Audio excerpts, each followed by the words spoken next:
இந்த அருமையான இந்த நல்ல நேரத்திலே நாம் தேவ சமூகத்தில் ஒன்று சேர்ந்து தேவனை நாம் மையப்படுத்தத்தக்கதான நல்ல ஒரு சந்தர்ப்பத்தை ஆண்டவர் நமக்கு தந்தது பெரிய பாக்கியம்.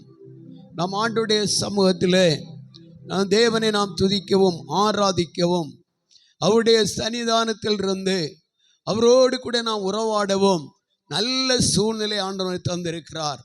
எத்தனையோ மக்களுக்கு கிடைக்காத பெரிய பாக்கியம், எத்தனையோ மக்களுக்கு கிடைக்காத பெரிதான ஒரு இரக்கமுள்ள சந்தர்ப்பம்.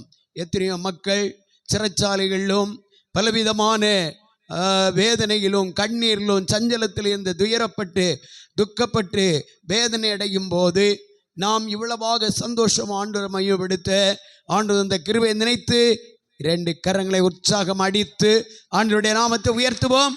பிரைஸ் தி லார்ட், ஹல்லேலூயா, ஹல்லேலூயா. எல்லாருமே கரம் அடித்து ஆண்டவர் மையப்படுத்தணும். சரியா? நமக்கு ஆண்டவர் 2 கரங்களை இவ்வளவு சந்தோஷமாக ஆரோக்கியம் உள்ளதாக தந்திருக்கிறார்.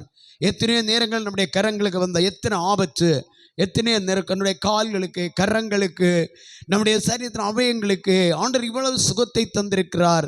இவ்வளவு தூரமாய் நம்மை தேவன் ஆர்ப்பரிப்பாய் ஆராதிக்கும் வாயை தந்திருக்கிறார், நல்ல இதயத்தை தந்திருக்கிறார். இந்த தேவனுக்கு நான் நன்றியாய் அவரை நான் ஸ்துதிக்க கடமைப்பட்டிருக்கிறோம். நாம் ஆராதிக்கிற தேவன் மகா பெரிய தேவன். கொஞ்ச நேரம் கர்த்தருடைய வேத வசனத்தை நாம் தியானம் பண்ணி அவருடைய சமூகத்தில் இருந்து ஒரு நல்ல ஒரு ஆசீர்வாதத்தோடு ஒரு தெய்வீக விடுதலையோடு தெய்வீக கிருபையோடு நாம் இந்த இடத்தை விட்டு கடந்து போகிறோம். கர்த்தர் தான் நம்மை ஆசீர்வதிப்பாராக. இவ்வளவு நேரம் நிறைய பாடல்களை பாடி ஆண்டவருடைய நாமத்தை நாம் மையப்படுத்தி இருக்கிறோம். தொடர்ந்து கர்த்தருடைய வசனத்துக்குள்ளாக நம்முடைய சிந்தனைகளை நாம் திருப்புவோம். தேவன் நம்மை ஆசீர்வதிப்பாராக. வாசிப்போம். 2 நாளாகும் புஸ்தகம் 14ஆம் அதிகாரம் 11வது வசனத்தை ஒன்று வாசிக்க கேட்போம். 2 நாளாகும் புஸ்தகம் 14ஆம் அதிகாரம் 11வது வசனத்தை வாசிக்க கேட்போம். ஆசா தன் தேவனாகிய கர்த்தரை நோக்கி கூப்பிட்டு, கர்த்தாவே, பலம் உள்ளவனுக்காகிலும் பலனற்றவனுக்காகிலும் உதவி செய்கிறது உமக்கு லேசான காரியம். எங்கள் தேவனாகிய கர்த்தாவே, எங்களுக்கு துணை நில்லும். உம்மை சார்ந்து உம்முடைய நாமத்தில் ஏராளமான இந்த கூட்டத்திற்கு எதிராக வந்தோம். கர்த்தாவே, நீர் எங்கள் தேவன், மனுஷன் உம்மை மேற்கொள்ள விடாதேயும் என்றான். இங்கே ராஜாவாகிய யூதா ராஜாவாகிய ஆசாவுடைய வாழ்க்கையில் ஒரு பெரிய ஒரு ஆபத்தான சூழ்நிலையை சந்திக்கிறார். அவரையும் அவருடைய ஜனங்களையும் சுற்றிலுமாக பயங்கரமான கார்மேகம் போல திரண்டதான சத்துருக்கள் அவருக்கு எதிராக அவருடைய ஜனங்களுக்கு எதிராக எழும்பி அவர்களை அழிக்கும்படியாக எழும்பி வரும்போது என்ன செய்வதென்று தெரியாதபடி திகைத்து திணறிக்கொண்டிருக்கிற அந்த அருமையான ஆசாப் தேவனுடைய சமூகத்தில் இவ்விதமாக இந்த விண்ணப்பத்தை ஏறெடுக்கிறார். கர்த்தருடைய சமூகத்தில் தன்னை அர்ப்பணிப்போடு கூட தேவ சமூகத்தில் ஒரு இந்த ஜெபத்தை ஏறெடுக்கிறார். திரும்ப வாசிப்பு எல்லாரும் எடுத்துக்கொள்ளுங்க. 2 நாளாகும் 14ஆம் அதிகாரத்தினுடைய 11வது வசனம் வாசிப்போம். ஆசா தன் தேவனாகிய கர்த்தரை நோக்கி கூப்பிட்டு, தன் தேவனாகிய கர்த்தரை நோக்கி கூப்பிட்டு, கர்த்தாவே, கர்த்தாவே, பலம் உள்ளவனுக்காகிலும் பலனற்றவனுக்காகிலும் உதவி செய்கிறது உமக்கு லேசான காரியம். உதவி செய்வது உமக்கு லேசான காரியம்.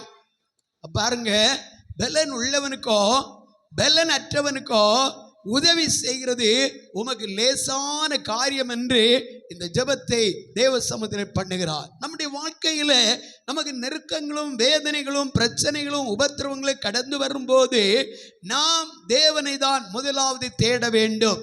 ஆசாவுடைய வாழ்க்கையிலே இந்த அருமையான இந்த ஜெபத்தை அவர் ஏறெடுக்கும் நேரத்திலே பயங்கரமான 4 பக்கம் பயங்கரமான சத்துருக்களுடைய இதோ யுத்தங்கள் நிரம்பிய சூழ்நிலை, ரதங்களோடு ஏராளமான சத்துருடைய சேனை அந்த ராஜாவையும் அவனுடைய ஜனங்களையும் அழிக்கும்படி எழும்பி இருக்கிறார்கள்.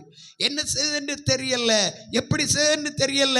அருமையான தேவனுடைய பிள்ளைகளே, ஆண்டவருடைய சமத்தை கேட்கிற ஆண்டவரே, நான் பலன் இல்லாதவன், நான் பலனற்றவன், பலன் உள்ளவனுக்காகிலும் பலனற்றவனுக்காகிலும் உதவி செய்வது உமக்கு லேசான காரியம். உம்முடைய பார்வையில் இது ஒரு பெரிய காரியம் அல்ல. எப்படிப்பட்டதான நிலையிலே சேனைகள் எழும்பி பலன் உள்ளவர்களாக நின்றாலும் அதை முறியடிக்க என் தேவனால் முடியும். நானும் உம்முடைய சமூகத்தில் பலனற்றவனாயிருக்கிறேன். நான் உம்முடைய சமூகத்தில் எனக்கு அதுக்குரியதான பலன் எனக்கு இல்லவே இல்லை என்று ஆண்டவர் சமூகத்தில் தன்னை அர்ப்பணிக்கிற ஒரு விசேஷமான இருதயமுள்ள மனுஷன். பாருங்க, நம்ம இருதயம் எப்போ தேவனுடைய சமூகத்தின்பாக நம்மை அர்ப்பணிக்கிற அல்ல நம்மை தாழ்த்துகிற ஒரு இருதயம் நமக்குள் இருந்தால் கர்த்தர் நம்மை நோக்கி பார்ப்பார். நம்முடைய ஜெபத்துக்கு உடனே பதில் கொடுப்பார். இப்போது நமக்கு இங்கே இந்த 21 நாட்கள் அருமையான இந்த ஜெபம் நடந்து கொண்டே இருக்கிறது. வருகிற ஞாயிற்றுக்கிழமை 31ஆம் தேதி இந்த அருமையான ஜெபம் நமக்கு முடிகிறது. அன்றைக்கு என்னுடைய வாழ்க்கையிலே சரியா 1 வருடம் ஆகிறது. 24 இங்கிருந்து நான் உடல்நிலை சரியில்லாமல் நிம்ஸுக்கு போய் அங்கிருந்து 26ஆம் தேதி ட்ரீட்மெண்ட் நடந்தது. அதிலிருந்து 1 வாரம் இருந்து நல்ல சுகம் ஆகி கடந்து வர ஆண்டவர் தேசம். நீங்கள் அதுக்காக நல்லா ஜெபம் பண்ணீங்க, நல்ல உதவியெல்லாம் பண்ணீங்க. இதுக்கு நன்றி கடனாக ஆண்டவருக்கு நன்றியாக இது அந்த 31ஆம் தேதி வருகிற ஞாயிற்றுக்கிழமை 31ஆம் தேதி பகல் வேளையில் ஒரு விசேஷமான விருந்தை ஒழுங்காக்கி இருக்கிறோம். அதற்கு எல்லா தேவப்பிள்ளை நீங்கள் வரும்படியாக மிக அன்போடு உங்களை அழைக்கிறோம். உங்களுடைய குடும்ப தலைவிகளோடு வரும்படி அழைக்கிறோம். அருமையான சகோதரமும் உங்கள் குடும்ப தலைவரோடும் பிள்ளைகளோடு வரும்படி அழைக்கிறோம். நீங்கள் யாவரும் கடந்து வாருங்கள். கர்த்தர் உங்களை விசேஷமாக ஆசீர்வதிப்பாராக. நான் சொன்ன வார்த்தை எல்லாருக்கும் புரியுதா? ஆமென், ஆமென், பிரைஸ். நாம் அந்த நாளுக்காக ஜெபிப்போம். அந்த நாள் வரையிலும் நமக்கு ஒவ்வொரு நாள் 10 மணியிலிருந்து 12 மணி வரையிலும் நமக்கு விசேஷமான ஜெபம் நடந்து கொண்டிருக்கிறது. இந்த ஜெபத்திலே உங்களால் முடிந்த அளவு கலந்து கொள்ளுங்க. கர்த்தர் உங்களை ஆசீர்வதிப்பாராக.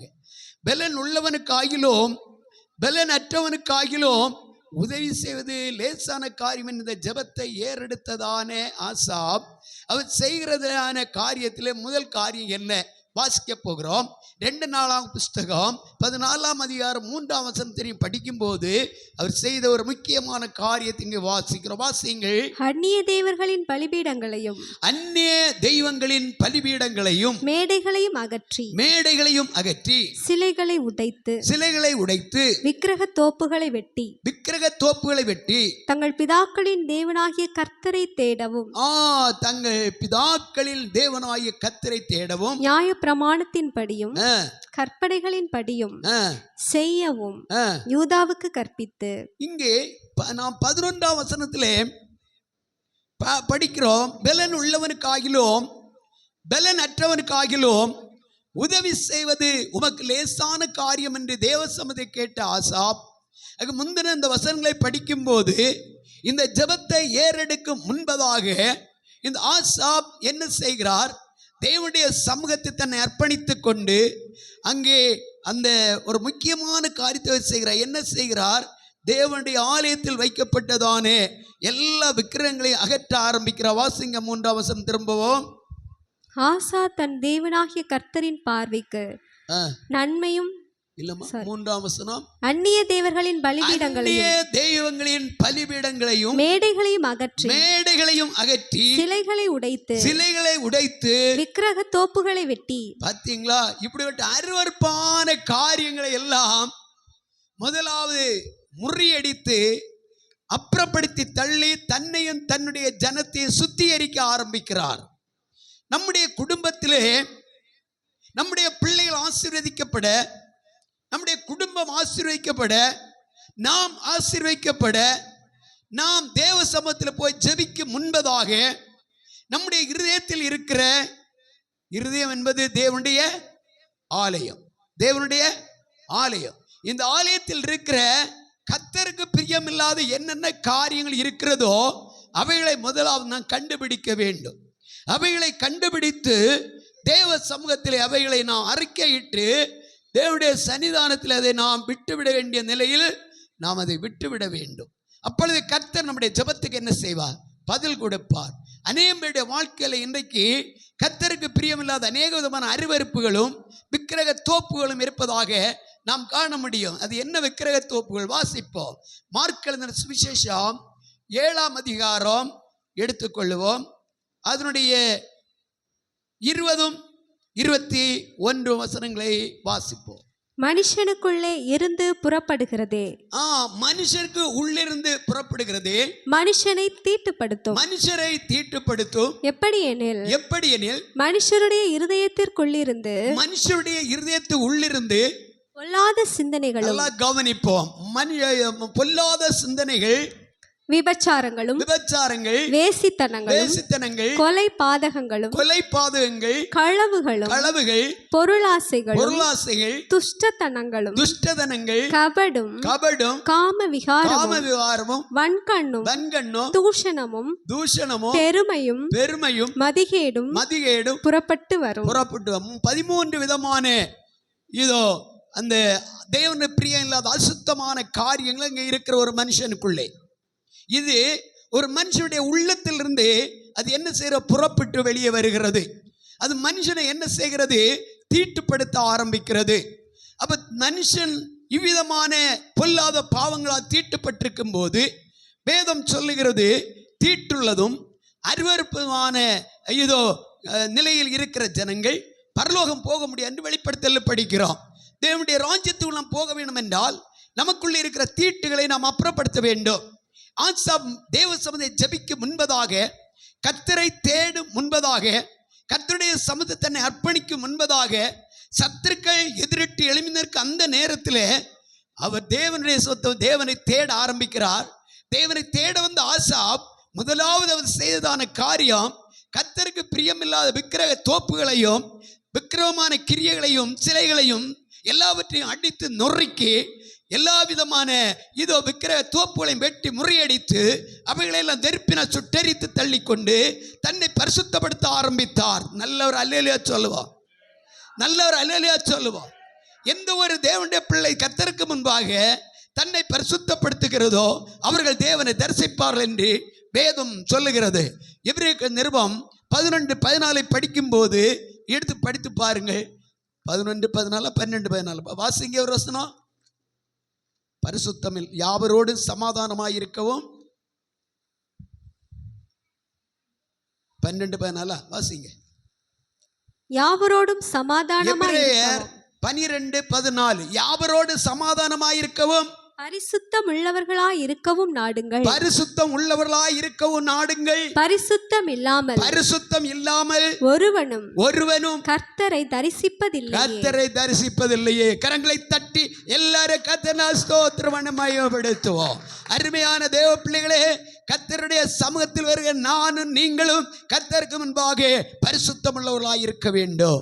ஆசாப்புடைய ஜெபம் கேட்க வேண்டும் என்றால் ஆசாப் முதலாவது தன்னை தாழ்த்தி தேவ சமூகத்திலே அகற்ற வேண்டிய அருவருப்புகளை தன்னை விட்டு அகற்றுகிறார், ஆலயத்தை விட்டு அகற்றுகிறார். தன்னுடைய ஜனத்துக்காக வேண்டி தேவ சமூகத்தை பலி செலுத்த ஆரம்பித்தார். இந்த நாள் பகல் வேளையில் தேவனுடைய வார்த்தைகிற நம்முடைய வாழ்க்கையிலே நம்முடைய ஜீவியம் எப்படி இருக்கிறது, நம்முடைய இருதயம் எப்படி இருக்கிறது, நாம் எந்த நிலையில் நாம் காணப்படுகிறோம், தேவனுடைய ஆசீர்வாதம் பெற்றுக்கொள்ள, தேவனுடைய நன்மைகளை சுதந்திரிக்க, நம்முடைய ஜெபம் கேட்கப்பட, நம்முடைய ஜெபத்துக்கு தகுந்த பதில் கிடைக்க, நமக்கு எதிராக எழும்புகிற சத்துருக்கள் முறியடிக்கப்பட்டு நிர்மூலமாகி போக வேண்டும் என்றால் இன்றைக்கு நாம் பார்க்கிறோம். இதோ சங்கீத புத்தகம் 68:1-2 வசனம் அங்கே நாம் படிக்கும்போது கர்த்தர் எழுந்தருளுவார், சத்துருக்கள் சிதறடிக்கப்பட்டது. வாசிங்க சங்கீதம் 68 அதனை வாசித்தீங்க.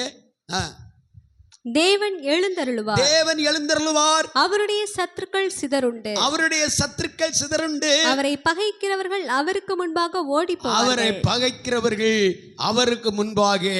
ஓடி போவார்கள். சத்துருக்கள் முறியடிக்கப்பட்டு போக வேண்டும் என்றால் சத்துருக்கள் மத்தியில் கர்த்தர் நமக்கு எழுந்தருள வேண்டும். ஆசாப் தேவசம் கேட்கிறார், ஆண்டவரே பலன் உள்ளவனுக்காகிலும் பலன் அற்றவனுக்காகிலும் உதவி செய்வது நமக்கு லேசான காரியம் என்று தன்னை அர்ப்பணித்து தாழ்த்துகிறார். தன்னை தாழ்த்தி ஜெபிக்கும் என்பதாக தனக்குள் இருக்கிற கர்த்தருக்கு பிரியமில்லாத அருவருப்பான கிரியைகளை எல்லாம், அருவருப்பான விக்கிரக தோப்புகளை எல்லாம், சிலைகளை எல்லாம் உடைத்து நிர்மூலம் பண்ணி தீக்கு இரையாக மாற்றுகிறார். நம்முடைய இருதயத்திலே கர்த்தருக்கு சித்தமில்லாத பிரியமில்லாத எந்த காரியம் இருக்கிறதோ அவைகளை நாம் கண்டு அவைகளை தேவ சமூகத்தில் அறிக்கையிட வேண்டும். வேதம் சொல்லுகிறது, தன் பாவங்களை இதோ மறைக்கிறவன் வாழ்வடைய மாட்டான். அவைகளை அறிக்கை செய்து விட்டு விடுகிறவன் இரக்கம் பெறுவான். கடந்த வாரத்தில் அருமையான ஒரு எச்சரிப்பின் செய்தி நமக்கு கிடைத்தது. அருமையான தேவனுடைய பிள்ளைகளே, ஆமே, என்ன வசனம் சொல்லுங்க? அடிக்கடி கடிந்து கொள்ளப்பட்டும். அந்த வசனம் கொஞ்சம் கடினமாக இருக்கிறது இல்லை? அது இப்படிதான் தேவன் அநேக நேரங்களில் நம்ம என்ன செய்கிறார்? எச்சரிக்கிறார். அந்த எச்சரிப்பு நமக்கு மிகவும் தேவையா இருக்கிறது. ஒரு அல்லேலூயா சொல்லுவோம். அவன் எப்போதும் வெறும் பிள்ளைகள் இப்போ எதிர்பார்க்கிறது என்னது? ஒரு தகப்பனார் பிள்ளையை கடைக்கு அழைத்து கொண்டு போனார். அங்கே போன உடனே அங்கே காணப்பட்டது பிள்ளையுடைய கண்களுக்கு முன்பு ஐஸ்கிரீம். எனக்கு இதுதான் வேண்டும் என்று கேட்டு முதல்ல வீட்டில் சொன்னார், கடைக்கு போகிறோம், கொஞ்சம் முறுக்கு ஏதாவது வாங்கி தருவேன் என்று. ஆனால் அந்த பிள்ளை கடையில் போனோன்னு சொன்னது, இல்லை எனக்கு ஐஸ்கிரீம் தான் வேணும். பாருங்க, இந்த பிள்ளைகள் விரும்புகிறது ஐஸ்கிரீம் விரும்புகிறாங்க. ஏன், எதுக்காக விரும்புகிறாங்க? அது நல்ல சுவையாக இனிப்பாக இருக்கும் இல்லையா? அப்போ அந்த மதுரமாக இருக்கிறது தான் எதிர்பார்க்கிறாங்க. இந்த நாட்கள்லையும் தேவனுடைய வார்த்தை, தேவனுடைய செய்தி மக்கள் எதிர்பார்க்கிறது ஆசீர்வாதத்தை குறித்து தான் எதிர்பார்க்கிறாங்க. பலவிதமான இருதயத்துக்கு இனிமையான வார்த்தைகளை தான் எதிர்பார்க்கிறார்கள். அதுவும் தேவைதான். ஆனால் அதே நேரத்தில் திருமண வீட்டுக்கு எல்லாரும் நம்ம போகிறது உண்டு இல்லை? போகிறோமா? போக மாட்டீங்களோ? ஆவணி பிறந்தாச்சு, நமக்கு நிறைய திருமண அழைப்புகள் சீட்டு வந்து கொண்டே இருக்கிறது. ஒரு திருமண வீட்டில் போய் உட்கார்ந்தா நல்ல சாப்பாடு வைப்பாங்க. சாதாரணமாக நல்ல சாப்பாடு வைக்கிறதான இடத்துல அந்த இலையிலே 7 10 11 கூட்டு வரும்போது எல்லாம் நல்ல சுவையாக இருக்கும். ஆனால் ஒரே ஒரு கூட்டு மட்டும் எப்படி இருக்கும்? எப்படி இருக்கும்? கசப்பாக இருக்கும். பிள்ளை சொல்லுங்க, இது வேண்டாம், இது வேண்டாம், அப்படி வைத்து விட்டாலும் தொடவே மாட்டாங்க. இங்கே பெரியவங்களுக்கு நமக்கும் சிலருக்கு அந்த கசப்பு பிடிக்க மாட்டேங்குது. அருமையான தேவனுடைய பிள்ளைகளே, எல்லாம் இனிமையே சாப்பிட்டுட்டு இருந்தா சுகர் இல்லவா பிடிக்கும்? அப்போ இந்த அருமையான இந்த கசப்பாகிய தீயல் ஒன்று தேவை. அதுபோல் வேதவசன அநேக இடங்கள் நிறைய ஆசீர்வாதத்தை ஆண்டவர் சொல்லி இருக்கிறார்.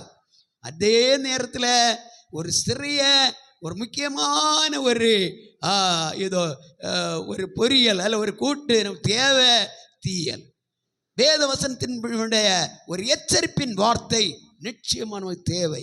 அது தேவ ஆவியானவர் நமக்கு கொடுக்கிறார். தேவ ஆவியானவர் கொடுக்கிற அந்த அருமையான அந்த தேவனுடைய வார்த்தையை, எச்சரிப்பின் வார்த்தையை நாம் ஏற்றுக்கொள்ள வேண்டும். நம்ம சந்தோஷமாக உட்கொள்ள வேண்டும். இந்த அருமையான ஆசாவுடைய வாழ்க்கையில் படிக்கும்போது ஆசாவுடைய வாழ்க்கையிலே அவர் ஜெபிக்கிறார், ஆண்டவரே பலன் இல்லை, எனக்கு சக்தி இல்லை, ஆனால் நீர் எனக்கு இறங்கணும். நீ சொன்னீரல்லோ, பலன் உள்ளவனுக்கு ஆகிலும் சொல்லுங்க, பலன் அற்றவனுக்கு ஆகிலும் உதவி செய்வது உமக்கு. அதுல மீதி உள்ள வசனம் வாசிங்க. அது விட்டுறாதுங்க. 2 நாளாகமம். எங்கள் தேவனாகிய கர்த்தாவே, எங்களுக்கு துணை நில்லும், எங்களுக்கு துணை நில்லும். உம்மை சார்ந்து உம்முடைய நாமத்தில் ஏராளமான இந்த கூட்டத்திற்கு எதிராக வந்தோம். கர்த்தாவே, எங்கள் தேவன், நீர் எங்கள் தேவன். மனுஷன் உம்மை மேற்கொள்ள விடாதேயும். மனுஷர் என்ன செய்யக்கூடாது? உம்மை மேற்கொள்ள விடாதே. யாரை மேற்கொள்ள கூடாது? தேவனை. பாருங்க, அது அருமையான வார்த்தை. அந்த கடைசி வார்த்தை ஒருக்க கூட வாசிங்க. கடைசியில் நீர் எங்கள் தேவன், மனுஷன் உம்மை மேற்கொள்ள விடாதேயும். உம்மை பாருங்க, நம்ம வாழ்க்கையில நம்முடைய சுயத்தின்படி, நம்முடைய சிந்தனையின்படி, நம்முடைய பிளான் படி எதுவுமே ஜெபிக்க அல்ல. ஆண்டவரே, நான் உம்முடைய சமூகத்து வந்திருக்கிறேன், எனக்கு பலன் இல்லை என்று நம்மை தாழ்த்துகிற இருதயம் நமக்கு எப்போதும் தேவை. கடைசியில் அங்கு சொல்லுகிறார், மனுஷன் பலம் கொள்ளக்கூடாது, மனுஷன் ஜெயம் எடுக்கக்கூடாது.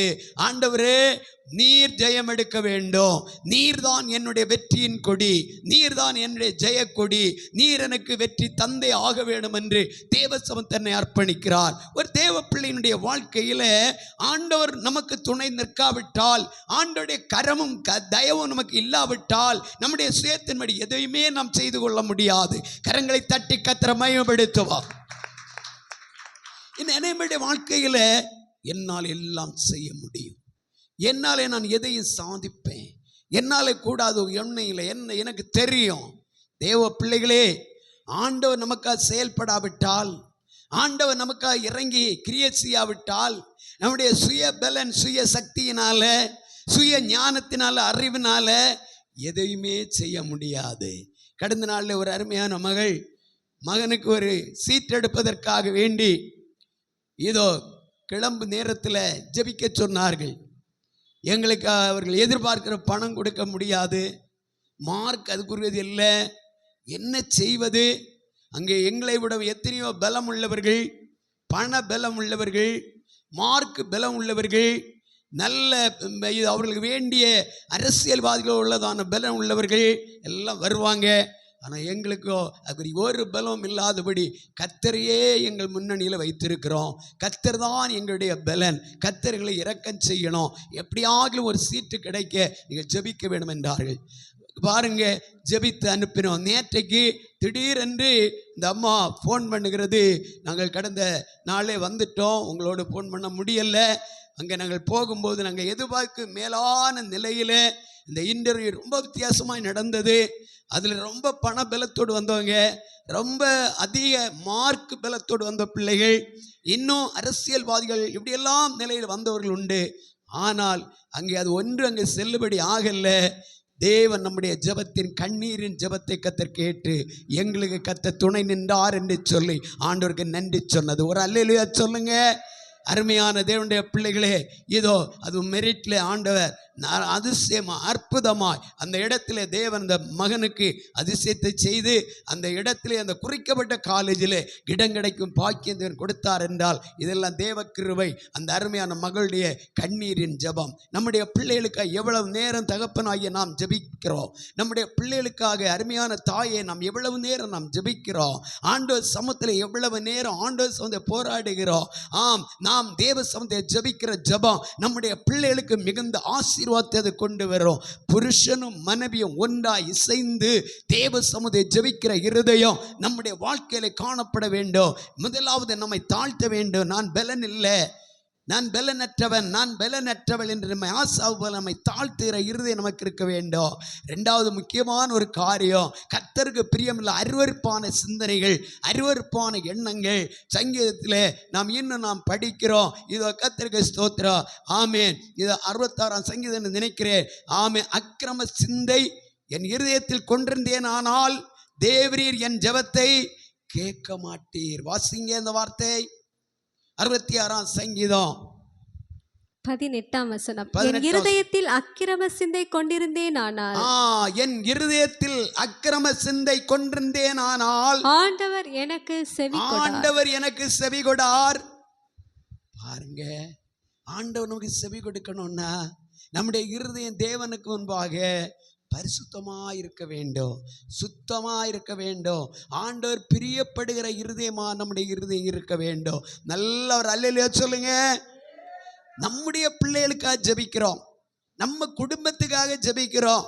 முதலாவது நம்மை நாம உயிர்த்து ஆராய்ந்து பார்க்க வேண்டும்.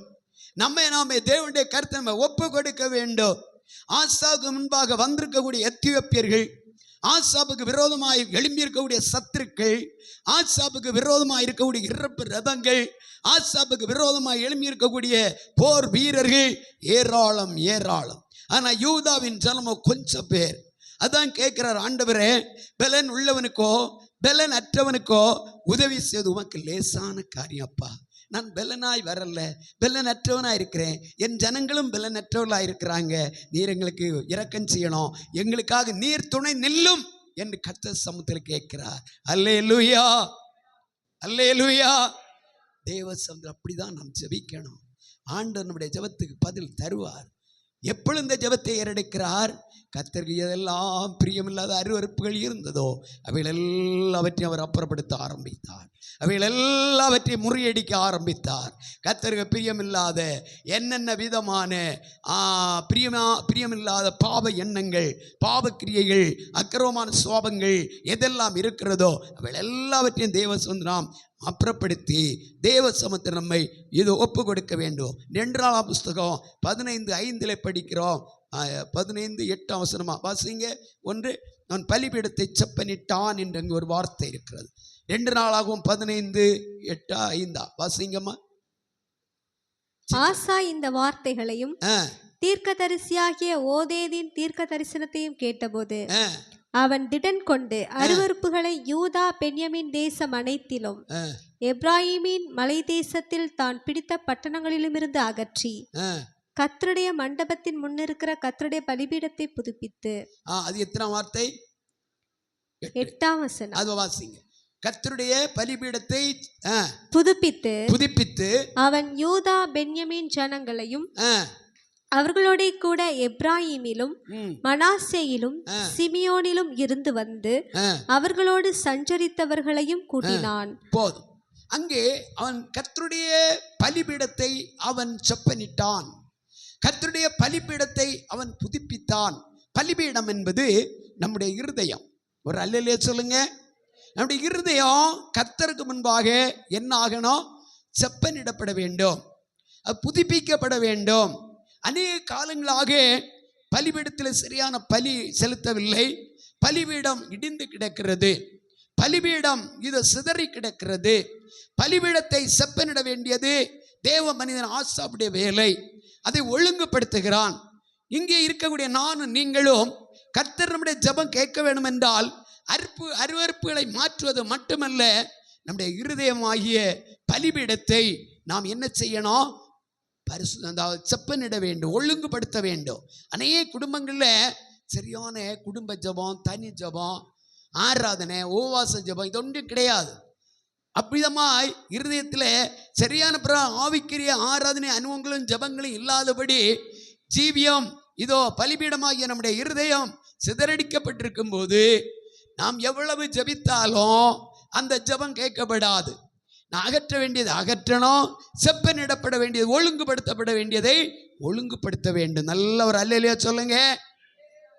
நம்மை ஒழுங்குபடுத்தும் போது கர்த்தர் நம்முடைய ஜபத்துக்கு என்ன செய்வார்? பதில் கொடுக்க ஆரம்பிப்பார். அந்த வேளையில கர்த்தர் என்ன செய்வார்? நமக்கு இறங்கி வருவார். நீங்கள் 14ஆம் அதிகாரத்தினுடைய சில வசனங்களை கீழே தொடர்ந்து அதில் வாசித்தீங்களே, இந்த 4ஆம் புஸ்தகத்தினுடைய அந்த பகுதியை எடுத்துக்கொள்ளுவோம். 14ஆம் அதிகாரத்தினுடைய 12, 13, 14 வசனங்களை வாசிக்க கேட்போம். அப்பொழுது கர்த்தர் அந்த எத்தியோப்பியரை ஆசாவுக்கும் யூதாவுக்கும் முன்பாக முறியடித்ததினால் அந்த எத்தியோப்பியரை ஆசாவுக்கு முன்பாக யூதா ஜனத்துக்கு முன்பாக கர்த்தர் என்ன செய்தார்? முறியடித்தார். தொடர்ந்து வாசிங்க. எத்தியோப்பியர் ஓடி போனார்கள், அவர்களை ஆசாவும் அவனோடு இருந்த ஜனங்களும் கேரார் மட்டும் துரத்தினார்கள். எத்தியோப்பியர் திரும்ப பலன் கொள்ளாதபடிக்கு முறிந்து விழுந்தார்கள். கர்த்தருக்கும் அவருடைய சேனைக்கு முன்பாக நொறுங்கி போனார்கள். அல்லேலூயா. தேவ பிள்ளைகளுக்கு முன்பாக எந்த சத்ருவும் நிற்க முடியாது. கரங்களை தட்டி எல்லாரும் கர்த்தரை ஸ்தோத்திரம் மகிமைப்படுத்துவோம். அருமையான தேவனுடைய பிள்ளைகளே, இந்த யூதா ஜனங்கள் கொஞ்சம் பேர், அவருக்கு பலன் இல்லை. அந்த பெரிய எத்தியோப்பியரை துரத்துவதற்கு, அந்த பெரிய திரள் கூட்டத்தை முறியடிக்க பலன் இல்லைங்க. ஆனால் ஆசாப் செய்த ஒரு காரியம், முதல்ல கர்த்தரை தேட ஆரம்பித்தார். மனுஷனை சார்ந்தல்ல, கர்த்தரை சார்ந்து கர்த்தரை தேடினார். அருவருப்பான கிரியைகளை எல்லாவற்றையும் அவர் அப்புறப்படுத்த ஆரம்பித்தார். அது மட்டுமல்ல, பலிபீடத்தை செப்பனிட்டு பலி செலுத்தி தேவனுக்கு ஆராதனை செலுத்தினார். கரங்களை தட்டி கர்த்தரை மகிமைப்படுத்த இந்த நாளில் தேவ சமூகத்தில் வந்து நம்முடைய வாழ்க்கையில் நாம் கர்த்தருடைய சன்னதியில் வந்தது நல்லது. ஆனால் வேத வசனம் நாம் படிக்கும் போது நம்முடைய வாழ்க்கையில் நம் தேவனை தேடும்படி வந்திருக்கிறோம். தேவ சமூகத்தில் ஆசீர்வாதத்தை எதிர்பார்த்து வந்திருக்கிறோம். தேவனுடைய நன்மைகளை ஈவுகளை எதிர்பார்த்து வந்திருக்கிறோம். நமக்கு பல விதமான நிலையிலே சத்துருக்கள் நம்மை சூழ்ந்து நிற்கிறார்கள். அவைகளை நாம் முறியடித்து ஜெயம் எடுக்க வேண்டும் என்றால் நாம் செய்ய வேண்டியது, கர்த்தருக்கு பிரியமில்லை அருவருப்பான என்ன காரியங்கள் இருக்கிறது அதை கண்டுபிடிப்போம். கர்த்தர் சமுத்திரவழியை விட்டு விடுவோம். ஆண்டவர் சமுத்திரமை அறிக்கையிடுவோம். நம்மை தாழ்த்துவோம். நம்முடைய இருதயமாகிய பலிபீடத்தை செப்பனிடுவோம். கர்த்தர் நமக்காய் இறங்கி வருவார். சத்துருக்கள் முற்றுமாய் சிதறுண்டு நொறுங்கி போகத்தக்கதாய் கர்த்தர் நமக்காய் யுத்தம் பண்ணுவார். அப்படியே நம்ம எழும்புவோம். கர்த்தரை ஆராதிக்க போகிறோம். ஹல்லேலூயா, ஹல்லேலூயா, ஹல்லேலூயா, ஹல்லேலூயா, ஹல்லேலூயா, ஹல்லேலூயா. எல்லாரும் அப்படி எழுந்து தேவனை நாம் ஆராதித்து மகிமைப்படுத்த போகிறோம். தேவனுடைய கர்த்தரை அர்ப்பணிப்பு. ஆண்டவரே, என்னும் கரத்தில் என்ன ஒப்பு கொடுக்கிறேன் ஆண்டவரே. ஆசாவை போல உம்முடைய சமூகத்தில் உண்மை நான் தேடத்தக்கதாக ஆண்டவரே, நான் அகற்ற வேண்டிய காரியங்களை அகற்றத்தக்கதாக என் இருதயத்தை நான் பரிசுத்தப்படுத்தி இதோ என் இருதயத்தை செப்பனிடத்தக்கதாக ஆண்டவரே நீர் என்னோடு பேசி கொண்டிருக்கிறீர். என்னும் கரத்தில் ஒப்பு கொடுக்கிறேன் ஆண்டவரே. நம்ம கரத்தை நான் அர்ப்பணிக்கிறேன். இந்த நாள் இந்த அருமையான பகல் வேளையில் என் உள்ளத்தில் நீர் வந்து எனக்காக நீ துணை நிற்க வேண்டும். என் குடும்பத்தில் கடன் பிரச்சனை, என் குடும்பத்தில் இருக்கிற பலவிதமான விலையினங்கள், வியாதிகள், நெருக்கங்கள், பலவிதமான இக்கட்டுகள், இடுக்கங்கள் எல்லாவற்றையும் நான் ஒரு ஜெயத்தை பெற்றுக்கொள்ள எனக்கு விரோதமாக எழும்பி இருக்கிற எத்தியோப்பியரை போல ஆமே சத்துருக்களாக எழும்பி இருக்கக்கூடிய சத்துருடைய கூட்டத்தை நான் முறியடிக்க என்னை கொண்டு ஒன்றுமே செய்ய முடியாது. உம்மாலே முடியும். நீர் எனக்கு துணை நிற்பீராக. நீர் எனக்கு துணையாய் வருவீராக. ஆண்டவரே, என்னை அர்ப்பணிக்கிறேன். என் பாவங்களை மன்னிங்க, என் குற்றங்களை மன்னிங்க. என்னில் வெளியரங்கமாக, உள்ளரங்கமாக, மறைவாக, வெளியரங்கமாக என்னென்ன பாவம் இருக்கிறதோ எல்லாவற்றையும் நான் இப்பொழுது நான் அறிக்கையிடுகிறேன். ஆண்டவருடைய சமூகத்தை என்னை ஒப்பு கொடுக்கிறேன். என்னை பரிசுத்தப்படுத்தும், என்னை பரிசுத்தப்படுத்தும், என்னை சுத்திகரியும். உடைய இரத்தத்தை என்னை கழுவுங்கப்பா. வாய் திறங்க சகோதரர்கள், சகோதரிகள், பிள்ளைகள், வாலிபர்கள் எல்லாரும் தேவ சமூகத்துக்குள்ள ஒப்பு கொடுங்க. ஏனோ தான் நிற்காதுங்க. ஆண்டவருடைய ஆசீர்வாதம் குடும்பத்துக்கு வேணும் என்றால் உங்களை நீங்கள் பரிசுத்தப்படுத்துங்கள். ஆசாப் தன்னை பரிசுத்தப்படுத்துகிறார். ஆசாப் கர்த்தரை தேட ஆரம்பித்தார். அகற்ற வேண்டிய அருவருப்புகளை அப்புறப்படுத்த ஆரம்பித்தார். தன்னை தாழ்த்த ஆரம்பித்தார். கர்த்தர் ஆசாவுக்காக தேவ ஜனத்துக்காக இறங்கி வந்தார். தேவ பிள்ளை, உங்களை நீங்கள் தாழ்த்தி, சகோதரர்களே, சகோதரிகளே, உங்களை தாழ்த்தி அகற்ற வேண்டிய அருவருப்புகளை உங்களை விட்டு அகற்றும் போது கர்த்தர் உங்களுக்காக இறங்கி வருவா. உங்கள் பிள்ளைகளுக்காக இறங்கி வருவா. குடும்பத்துக்காக இறங்கி வருவா. உங்களுடைய தொழிலுக்காக இறங்கி வருவா. உங்கள் வாழ்க்கைக்காக கர்த்தர் இறங்கி வருவா. பிள்ளையுடைய படிப்பிலே ஆமே, குடும்பத்தின் சகல தேவையிலோ கர்த்தர் உங்களுக்காக இறங்கி வரும்போது சத்துருக்கள் நிர்மூலமாய் போவார்கள். உங்கள் வாழ்க்கை வெற்றியின் மேல் வெற்றி, ஜெயத்தின் மேல் ஜெயத்தை நீங்கள் சுதந்திரிப்பீர்கள். எல்லாரும் தேவ சமூகத்தில் அப்போ முற்றுமாக ஒப்பு கொடுத்து ஜெபிப்போம். கொஞ்சம் நேரம் ஜெபிங்க, ஜெபிங்க. என்னை ஒப்பு கொடுக்கிறேன் ஆண்டவரை, என்னை ஒப்பு கொடுக்கிறேன் ஆண்டவரை. ஆண்டவரே, என் குடும்பத்தில் இருக்கிற நெருக்கத்தில் இருந்து, என் பலவீனத்தில் நெருக்கம், வியாதியின் நெருக்கம், ஆண்டவரே பல நிந்தனையின் நெருக்கம், அவமானத்தின் நெருக்கம், வியாதி, பலவிதமான கடன் பிரச்சனையான நெருக்கம் எல்லாம் தாங்க முடியல. சத்ருவை போல அவைகள் என் வாழ்க்கையை நெருக்கி கொண்டிருக்கிறது. என்னை நொறுக்கி விடும்போது மிகுந்த வேதனைக்குள்ள நான் இருக்கிறேன். என்ன செய்ய தெரியல. என் வாழ்க்கை ஆண்டவரே, இந்த சத்துருடைய கிரியையில் இருந்து, இந்த பிரச்சனையில் இருந்து, இந்த போராட்டத்தில் இருந்து நான் ஜெயம் பெற்றுக்கொள்ள ஆண்டவரே என் வாழ்க்கை உமக்கு கரத்தில் அர்ப்பணிக்கிறேன். உமக்கு பிரியமில்லாத காரியங்கள் என்னில் என்னென்ன இருக்கிறதோ அவைகள் எல்லாவற்றையும் என்னை விட்டு அகற்றுங்க ஆண்டவரே. சீழ்பிதுக்கப்படாதபடி புண் ஆறிப்போவது இல்லை. சீழாகிய தேவனை பிரியமில்லா பாவங்கள், தேவனை பிரியமில்லாத கிரியைகள் நம்மை விட்டு அகன்று போனால்தான் தேவன் நமக்காக இறை கிரியை செய்ய முடியும். நமக்காக இறங்கி அவருடைய மகிமை வெளிப்படுத்த முடியும். அவருடைய அற்புத செயலை நீங்கள் காண்பீர்கள். ஓ சத்துருகள், இதோ கர்த்தர் எழுந்தருளுவா. சத்துருகள் அவருக்கு முன்பாக ஓடி போவார்கள். எத்தியோப்பியர்கள் ஓடி போனார்கள். கர்த்தர் ஆசாபுக்காக இறங்கி வந்தா. உனக்காக, உன் குடும்பத்துக்காக, உன் காரியத்துக்காக அவர் இறங்கி வர வேண்டும் என்றால் உன்னை அர்ப்பணம் பண்ணு, உன்னை ஒப்பு கொடு, உன்னை தாழ்த்து. தேவனுடைய பிள்ளையே, உன் பாவங்களை நீ மறைக்க வேண்டாம், உன்னுடைய குற்றங்களை நீ மறைக்க வேண்டாம். எந்த இடத்துல நீ இன்னும் இதோ பரிசுத்தம் ஆக வேண்டும், எந்த இடத்துல உன் இருதயமாகிய பலிபீடத்தை இதோ ஒழுங்குபடுத்த வேண்டும், செப்பனிட வேண்டும். உன்னை நீ தேவனுடைய கருத்தை ஒப்பு கொடு. மார்க்கில் படித்தது போல மனுஷனுடைய உள்ளத்திலிருந்து வெளியே வருகிறது, அது மனுஷனை தீட்டுப்படுத்தும் என்று வேதத்தில் படிக்கிறோமே. கர்த்தருக்கு பிரியமில்லாத என்னென்ன காரியங்கள் நம்முடைய இருதயத்தில் இருக்கிறதோ நமக்கும் தேவனுக்கும் தெரியும். 2 நிமிஷம் உங்களை ஒப்பு கொடுப்பீங்களா? 2 நிமிஷம் சமுத்திரங்களை அர்ப்பணம் பண்ணுவீங்களா? இந்த மகிமையான பகல் நேரம் உங்களுக்காக தேவன் இறங்கி வரப்போகிறார். உங்களுக்காக கர்த்தர் யுத்த பிரசன்ன வெளிச்சத்தை வீச போகிறார். யுத்த வீரர் அவர் இறங்கி உங்களுக்கு யுத்தம் பண்ண போகிறார். அவர் உங்களுக்காக இறங்கி வரும்போது சத்துருக்கள் தண்ணீரை போல ஓடி போவார்கள், சிதறடிக்கப்படுவார்கள். ஹல்லேலூயா, ஹல்லேலூயா, ஹல்லேலூயா, ஹல்லேலூயா. நம்மை முழுமையா நம்ம அர்ப்பணிப்போம். ஆண்டவரே, நீர் என்னோடு பேசி கொண்டிருக்கிறேன். என் குடும்பத்தின் சூழ்நிலை உமக்கு தெரியும், என் சரீரத்தின் சூழ்நிலை உமக்கு தெரியும், என் பிள்ளைகளுடைய சூழ்நிலை உமக்கு தெரியும், என் மனைவியின் நிலவரம் உமக்கு தெரியும், என் புருஷனுடைய நிலவரம் உமக்கு தெரியும். உம்முடைய சமூகத்தில் ஒப்பு கொடுக்கிறேன். அழுவோம், அழுது கண்ணீரோடு கேட்போம். நான் பலன் உள்ளவன் அல்ல, நான் பலன் உள்ளவள் அல்ல, நான் பலனற்ற பாத்திரம். பலன் உள்ளவனுக்காக, பலனற்றவனுக்காக உதவி செய்வது உமக்கு லேசான காரியம். பலனற்ற ஆசாவுக்காக, யூத ஜனத்துக்காக நீர் இறங்கி வந்து அவ்வளவு பெரிய அற்புதத்தை செய்தீர் என்றால், எனக்காக, என் குடும்பத்துக்காக நீ இறங்கி வந்து கிரியை செய்ய மாட்டீரா? ஆண்டவரே, நம்ம கருத்தை ஒப்பு கொடுக்கிறேன், என்ன ஒப்பு கொடுக்கிறேன், நம்மளுமையாக என்ன ஒப்பு கொடுக்கிறேன். கர்த்தருடைய கருத்தில் அர்ப்பணிப்போம். ஹல்லேலூயா, ஹல்லேலூயா, ஹல்லேலூயா, ஹல்லேலூயா, ஹல்லேலூயா.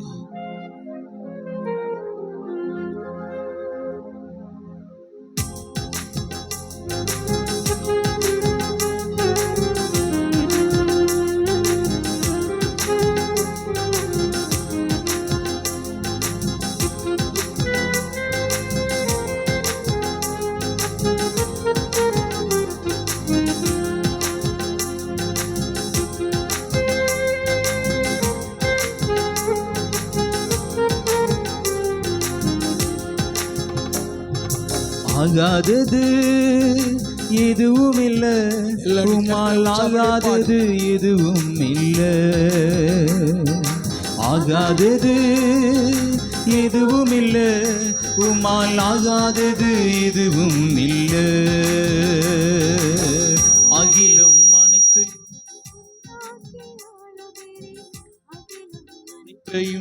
உண்டாக்கி ஆளுகிறேன். ஆகாதது எதுவும் இல்ல, உம்மால் ஆகாதது ஆகாதது எதுவும் இல்ல, உம்மால் ஆகாதது எதுவும் இல்ல. துதி செய்ய தொடங்கியதும் எதிரிகள் தங்களுக்குள் வெட்டுண்டு மடிய செய்தி. துதி செய்ய தொடங்கியதும் எதிரிகள் தங்களுக்குள் வெட்டுண்டு மடிய செய்தி. உம்மாலாகும் எல்லாமாகும்.